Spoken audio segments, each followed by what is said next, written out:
అంకితం చేయాలి.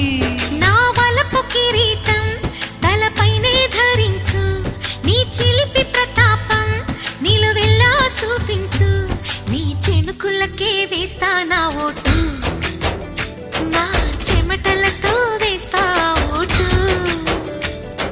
చిన్నగా చిన్నగా చిన్నగా మది